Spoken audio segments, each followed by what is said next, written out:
No one remembers how they arrived at the hotel, but everyone remembers trying to leave. Daniel Harper never believed in stories like that. He was practical, logical, the kind of person who didn't scare easily. A travel journalist who had seen abandoned cities, haunted ruins, and places people refused to even name. So when he heard about a strange hotel on the outskirts of Nevada, one that never appeared on maps, one where guests checked in but were never seen checking out, he did what he always did. He went looking for it. The road to the hotel wasn't marked. No signs, no directions, just a long stretch of desert highway that seemed to go on forever. For hours, Daniel drove through emptiness. Then suddenly, it appeared. A massive hotel standing alone in the desert. Old, elegant, perfectly maintained. Lights glowing warmly from every window, like it had been waiting for him. Daniel slowed the car. Something felt off. There were no other vehicles, no sound, no movement outside, but the hotel was clearly open. He parked. The moment he stepped out of the car, the air felt different. Still. Too still. The kind of silence that presses against your ears. He walked toward the entrance. The doors opened automatically. Inside, luxury, marble floors, golden chandeliers, soft music playing in the background.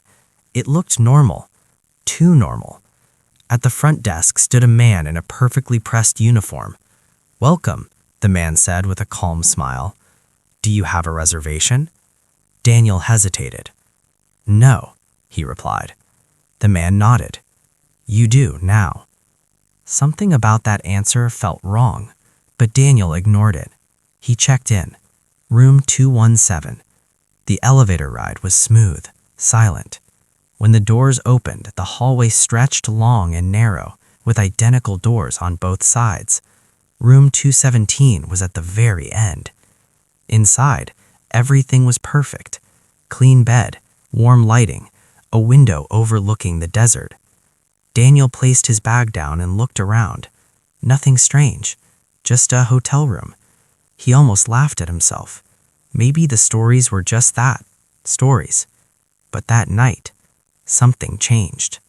Around 2:17 a.m., Daniel woke up. No reason, just awake. The room felt colder. The lights flickered once, then stabilized. He sat up slowly. That's when he heard it. Footsteps, outside his door. Slow, measured, walking past his room, then stopping, right outside. Daniel held his breath. The handle didn't move, but the footsteps didn't continue either. Whoever was outside was still there. After a full minute, the footsteps finally resumed, walking away. Daniel got out of bed and opened the door. The hallway was empty, completely empty. He stepped out, looked both ways. Nothing. But something felt different. The hallway seemed longer, too long. He walked a few steps, then more. Room numbers started repeating, 217, 218, 219. Then again, 217, 218, 219. Daniel stopped. His heart started racing. That wasn't possible.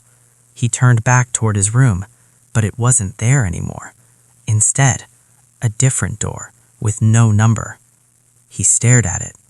Something pulled him closer. Slowly, he reached out and opened it. Inside, another room, but not his.